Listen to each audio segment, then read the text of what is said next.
Hello, everybody. Welcome to another episode of the Business Spotlight. Scott McMeans with Action Coach SBL. Today, I'm with James Warnken from Cler Vision. We're going to talk about his firm, what he does to help his clients, but more importantly, we're going to listen to his story.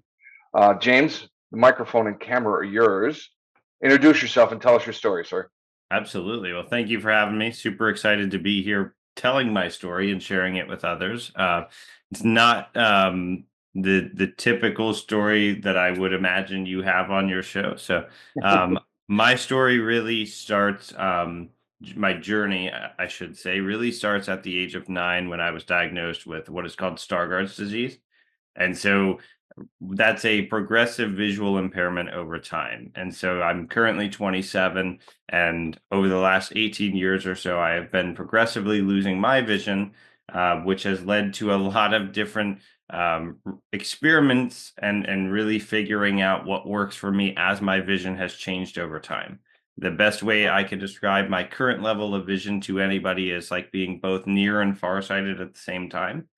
So at a certain distance, things just don't look the same anymore. The colors and the details really aren't all there. And then like opening up a letter in the mail, size 12 font, I need it to be just a little bit bigger than that. But one of the things over that sort of journey of exploring and figuring out as my vision changed what worked best for me, I found the world of tech and really fell in love with tech and everything that it had to offer. So much so that I ended up going to school and getting a bachelor's in marketing, focusing in on digital marketing, learning how to build and design websites, optimize them for search engine, run social media campaigns and profiles, the Google ads, like everything under the digital marketing conversation.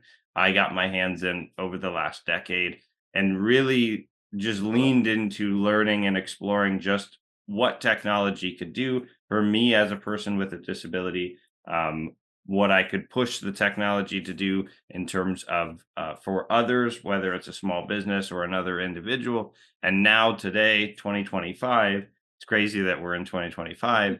But today, my entire mission, everything I do, is rooted in the accessibility conversation and making sure that everybody has the same or as close to the same great experience as possible. So that includes working on those same websites now, or those mobile apps, or those documents, or that digital content, making sure that somebody who is totally blind using a screen reader can interact and engage in the same way that somebody with 20/20 vision does. So there's a lot of work. There's a lot of things that go into that, but I would say the most rewarding part of what I do is really in the accessibility education and training component, where I sit down with designers and developers and business leaders and all of the in between to share my lived experience, but also my learned experience and what it takes to make something accessible and inclusive to where everybody has that same experience, no matter if you can see, if you can hear, if you can use both your hands, what cognitive ability you're coming in with. None of that should change the experience, and that's really what I do now, in early 2025 and moving forward. That's outstanding. An amazing backdrop. I appreciate you giving us your history. And Absolutely. this is such a different perspective, right? Because everybody takes for granted that they see a screen, that they hear certain things, and nobody really pays attention to the visual capabilities of digital marketing is so unique, right? It can do so many different things, but nobody's really paying attention to how do you get the attention of those who can't see it the way that it's intended to be seen. So I'm assuming you deal a lot with marketing organizations and their clients to make sure that whatever content they're putting out has this accessibility and design so it can be adapted Yeah. to all audiences, right? Yeah. So what are the services that you provide and how do you work with the different clientele that you work with? Yeah, so I would say the education and training is by far the largest one. Businesses want to learn how to do this type of work. They want to be able to do it on their own and not pay a consultant like me for the next decade. And so when it comes to education and upskilling and training people. It's really me just going in and explaining, here's what your day-to-day already looks like. Here's what it would look like if everything you did was accessible, and showing just how little that actually changes or adds in terms of timeline or cost or additional resources to work that into their daily routine and activities. That is by far probably the biggest one, that we do everything from a 60-minute lunch and learn up to multiple hours, half day trainings, multi session training spread out over 4 to 6 to 8 weeks. But on the other side of that, if it's a smaller organization that doesn't really have the internal team managing their website, they work with an outside agency or something like that. I've also been brought in and led numerous projects just from a testing and an understanding perspective of taking a look at the website from that true user perspective of somebody who is totally blind and using a screen reader, somebody like myself who's low vision and using magnification or high contrast mode, watching digital content without the sound on and seeing if it's the same experience through the captions, using only a keyboard to interact with the entire website and trying to complete something like checking out on an e-commerce. We sort of bring all of that into the conversation, evaluate it against what are called the Web Content Accessibility Guidelines. We document that just like we would with any other IT or digital process. And then we talk through solutions, whether that's with the business owner and their agency, the business themselves, or whatever that relationship looks like, to elevate and move things to the next level in terms of accessibility. So the testing, the training, the education, the consulting, it's hard to package it and put it into very clearly defined things. There's a lot of, I guess, in our world, scope creep that Yeah. I have to be mindful of, but there's just so much that goes into this conversation. And for a lot of people, when I come in and sitting across the table from somebody with a disability having this conversation, it's their first time having this conversation. So there's a lot of nerves and a lot of anxiety and a lot of am I going to say the right thing? Am I going to offend James if I ask this question, that we have to get over and sort of break down that barrier first before we can actually get into the action part of the project. And so um, it's interesting. I don't Sure. think I've ever had the same exact conversation in the same order. It's always just a very organic process of exploring and understanding before we can actually get up and do something.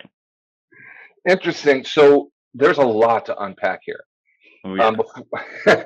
Because you said training or education and training is a huge part, because I would assume it's actually awareness is the biggest challenge that you're addressing for most companies, right? And then you go into education training so they can have a full understanding of what it is they're doing. And then the Exactly. impact is after the fact. So I'm curious, from the first time you get engaged with a client, what level or what length of time are we talking about from initial contact to full implementation of whatever programs that you're working on? It really depends where they're at. If they already have an existing website that they're just looking to improve upon, I would say we could tackle an average size website in a couple of weeks. Give it Okay. 30, 60, 90 days, depending on how many pages it is we're looking at. If it's kind of the opposite, they're planning to build their new website, we can work that into that normal timeline and budget. And so when we come in and we get the chance to work accessibility in throughout the entire process, it doesn't add anything. It's just a part of the planning and Okay. the research and the design and the development phase, to where it doesn't it's just a part of that process. Whereas if you already have the existing website, you're now coming back however long it's been since you published your website. We'll say 10 years, because I've seen websites that haven't been messed with in 10 years. If we're trying to take a decade old website and make it accessible now, that is new cost, that is new expense on top of what you initially invested into that website. So Sure. it really depends on how you flip the coin and want to look at it. We are partnered with several agencies that we work with through that entire process, from the Okay. design, the research, everything, giving accessibility a seat at the table just as much as UX, UI, design, color theory, like all of your marketing things come in and get their seat at the table. Accessibility is no different. So you have a number of partners that you work with that bring you in. Do Mhm. you ever, or do you have an opportunity to go direct to a client that is looking to make this change, or is it typically somebody is brought into your world because of a partnership that you have with an agency? No, I've worked everything with small mom and pop shop businesses to state and federal government, everything in between. Doing the education and training, doing the lunch and learns and the roundtable discussions, just raising that awareness. I've worked pretty much anything you can think of: colleges, universities, small local restaurants, transportation, parks and recreation, agencies themselves. There's been a couple of agencies that we've worked with to educate and upskill their team so that they don't necessarily need me to be ingrained through that process. They just need me to spot check along the way. Okay. So when we're talking about the size of the audience, like what's the population percentage or numbers, if you have them, as far as who is qualified or identified as somebody you're going after from an accessibility perspective? Like somebody like yourself, I would assume, deaf people. What's the scope so people can get understanding of it's not 1% of the population talking about, right? Yeah. So if you're running a business or you're a marketing agency and you're trying to grow not only your brand, but grow the awareness of what you do and the value proposition that you have, what kind of audience are we talking about with this type of work that you do from Clear Vision?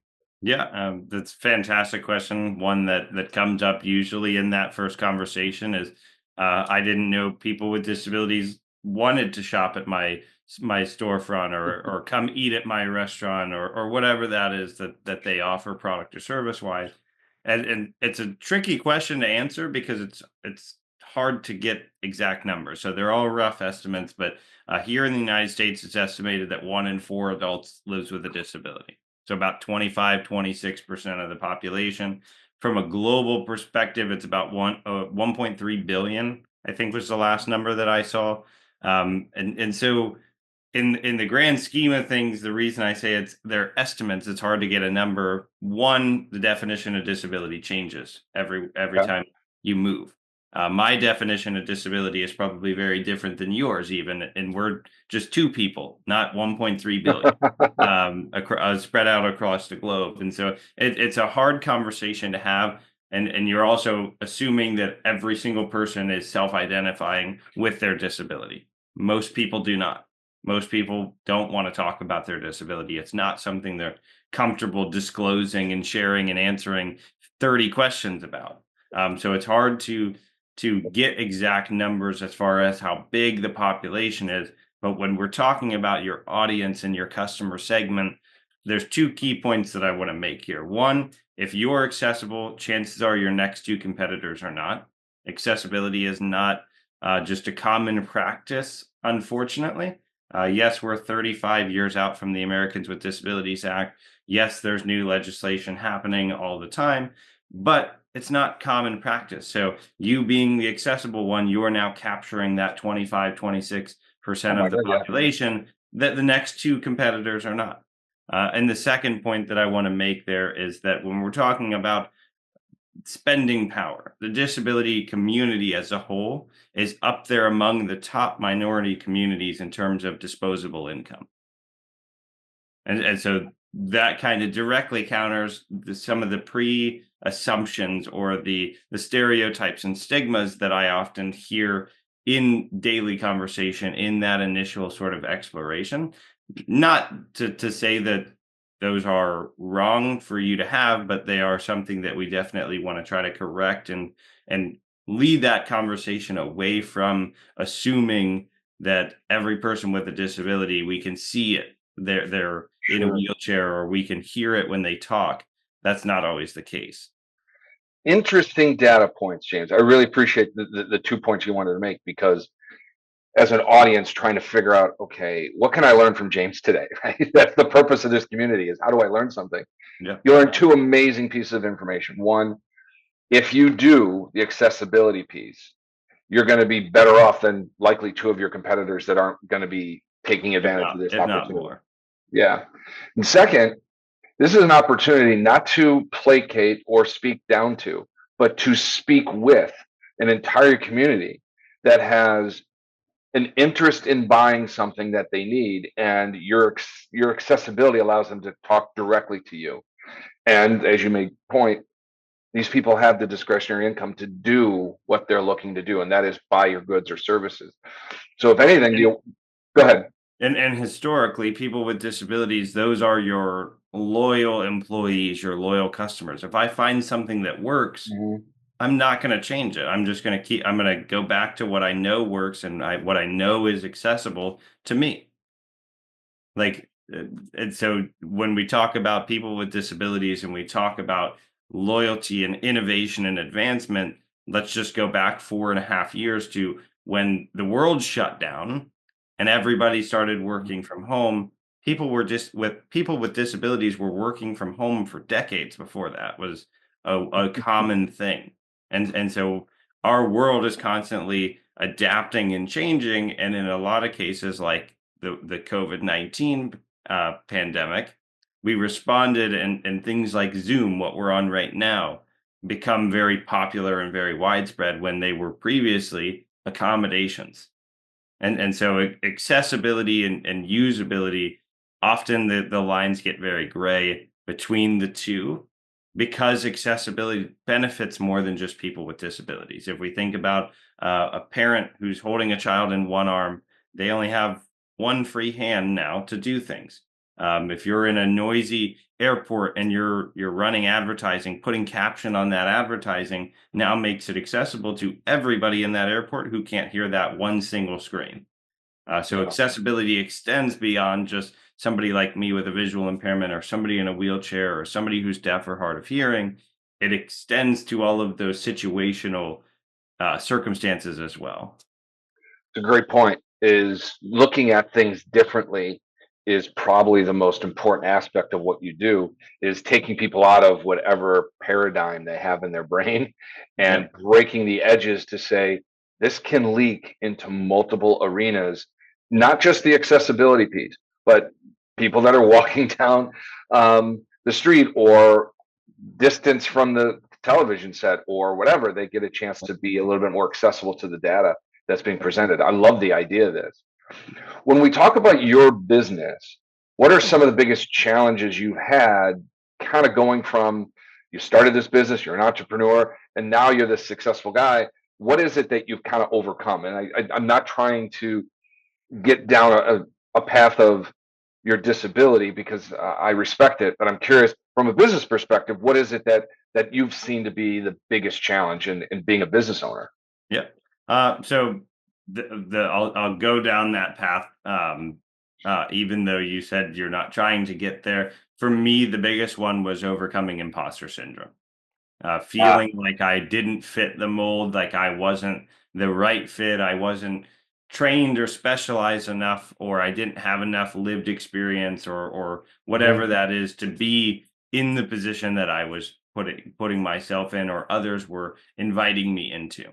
And so I had to go through this entire transition period where I didn't disclose that I had a disability. I didn't like talking about it. I wasn't comfortable being on a camera talking about my experiences, and some of the frustrations and some of the things that I've run into just throughout daily activity and daily living.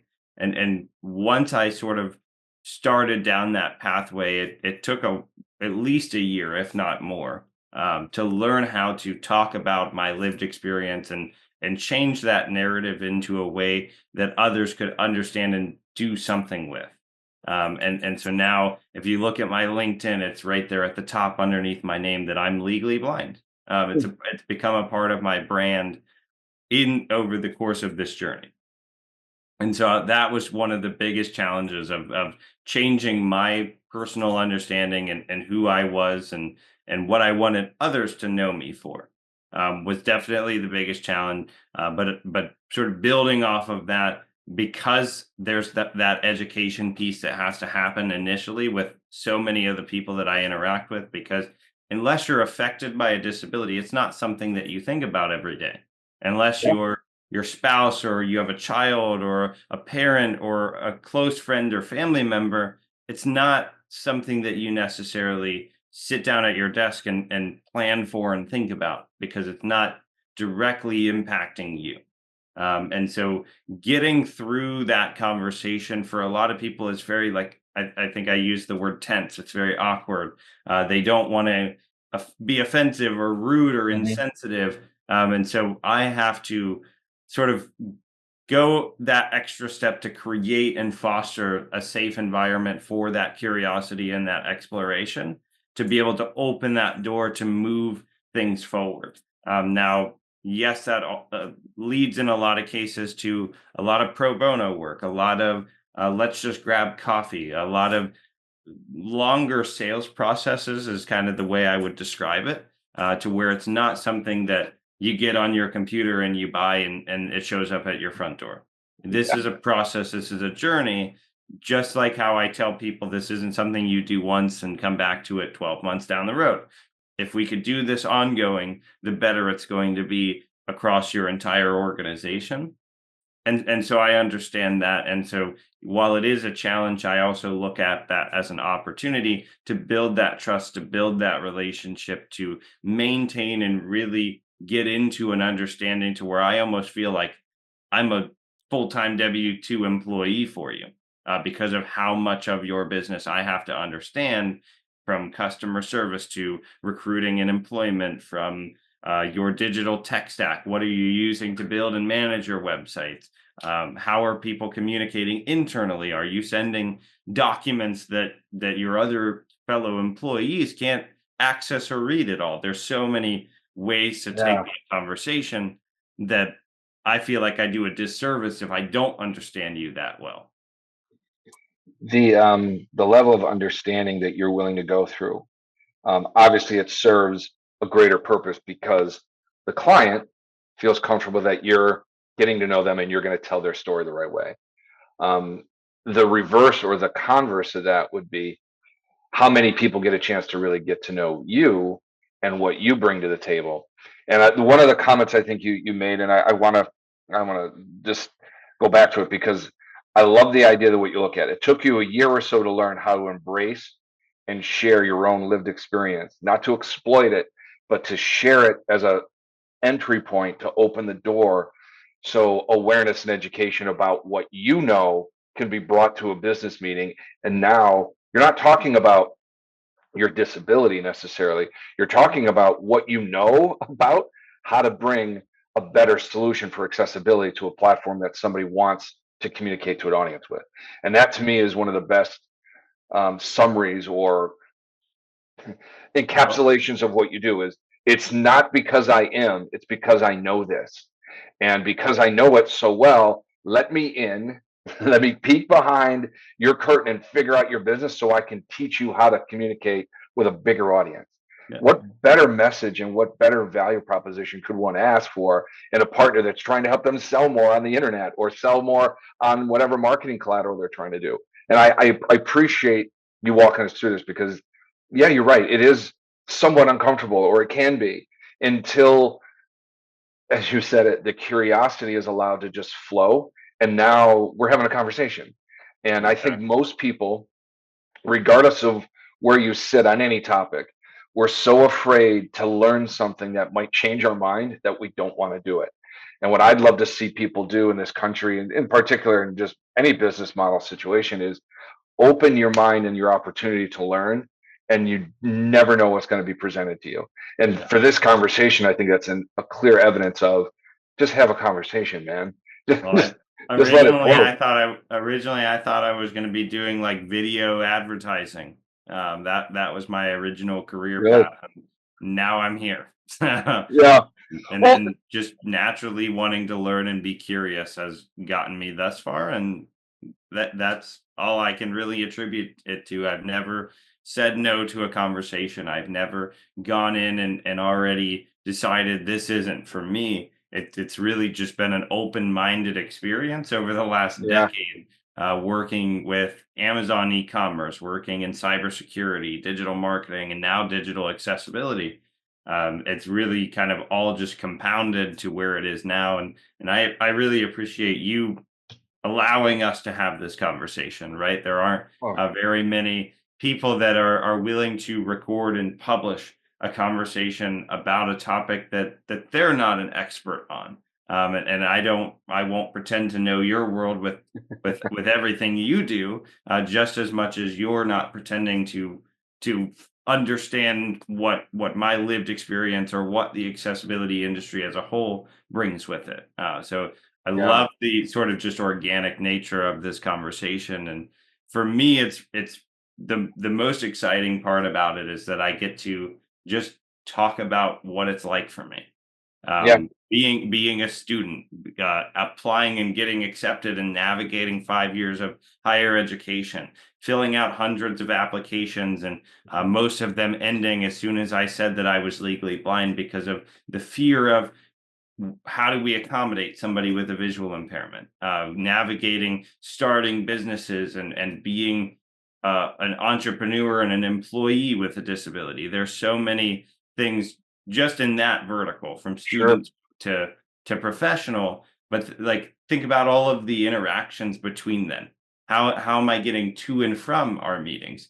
How am I reading the menu? There's so much that goes into being a person with a disability that I think a lot of people just don't even want to think about, because it just gets overwhelming. And for me, that's my reality. That's my everyday. Yeah. And the more people I can share that with and get them to understand, the easier it is to sort of dismantle and break down some of these barriers and things that are constantly causing frustration and irritation and overexertion and exhaustion on my part.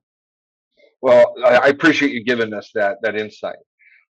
If anything I pulled out of this conversation today, James, is the most important thing we need to have are conversations, because that opens the door for the exchange of information. And when you start having a conversation, instead of, and I love that line from Ted Lasso when he was quoting the I think it was Walt Whitman. He said, "Don't be judgmental, be curious." Right? Is you don't know somebody's situation or their story, but all you have to do is ask a question, and then you ask another question. Before you know it, you're in a full blown conversation about something, and you're learning something new. So Absolutely. your steps throughout this whole process with Clear Vision is raising awareness through education and lived experience, and through that overcoming challenges, not because of your disability, but because people just don't know it. And now you're doing not double duty, but maybe you're doing double duty on this. These are my products and services. This is what I can provide you, and this is how they come about because of what I know and because I'm good at this. This is a really good experience. So I appreciate you sharing it with us. Absolutely. Um, I have. You said you were 9 years old, and the last 18 years you spent figuring out what exactly you're going to do with your impairment. I'm curious to learn if I were to send you in a time machine back to when you were 18 years old, James, and sit down next to your 18-year-old self on a park bench. What would you talk to yourself about, knowing you're 18? What are you going to say to that person? I'm trying to think what I was doing at 18. I want to say I was freshman, sophomore in college, maxed out credit cards because college textbooks are way too expensive, stressing about how I was going to get to where I want it. I've always been a speak it into existence kind of person. If I say it enough, I'm gonna believe it, and then I'm gonna make it happen. And so, sitting next to 18-year-old me on a park bench, I would probably tell him to just keep doing what he's doing. It all ultimately works out. Just keeping my head down and continuing to do what I do without letting the outside pressures and the outside opinions really get to me. And I think not just for me or people with disabilities. We grow up and we hear all of those stories about fitting the mold, about being like priming ourselves to be employable and making sure that we're doing all the right things and that we're playing it safe and that we're abiding by the rules. And even from 9-year old me to 18-year old me, that was kind of the opposite. I never wanted to listen to the eye doctor who told me I Mm. couldn't play basketball, or my parents that told me skateboarding was probably a little bit too dangerous. I've done it. I did it for 11 and a half years. Oh, And so I've never really let those stereotypes and those stigmas around being a child with a disability, being a teenager, an adult with a disability get to me. And I think professionally that's carried over to where when people tell me that the idea that I have is absurd or it doesn't make sense to them, to me, that just means that I'm doing something right. right. And so I would tell 18-year-old James to just keep your head down, keep doing what you're doing, continue to be curious and continue to learn because the amount of experience that I have at 27 is more than most people in their mid 30s. And it's Yeah. just because I've never said no to those conversations. I've never gone in with that negative outlook or pre-assumption that it wasn't for me. I've always been open to it. Yeah. What a great way to finish this conversation. I appreciate you taking us down that pathway. Um, Absolutely. all the information to get a hold of James, and I encourage you to do so, will be in the description down below in this video. But James, thank you so much for being a Thank part of you. this. And if anything, I want to thank you for bringing the awareness of what you do and how you do it to the forefront. And my expectation is people are going to tap into this and they're going to want to be a part of what you're doing because of not only if you're doing the right thing, but you're doing the right thing for them to make more money. And that's why they're going to reach out to you.